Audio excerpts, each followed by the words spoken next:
طفلك قرب يوصل بالسلامة. عايزة تعوديه ينام في سرير لوحده، بس في نفس الوقت عايزة عينك عليه. احنا في ماذر بلانت بنقدم لك الحل.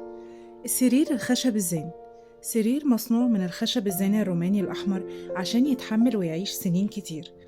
السرير بيشيل لحد 150 كيلو وليه مستويين. المستوى الأول بيناسب طفلك من أول الولادة وبيخلي الطفل في نفس مستوى سرير الأم. أما المستوى التاني فهيناسب طفلك لما يكبر شوية عشان يقدر يلعب بكل أمان وراحة وتكوني مطمنة عليه.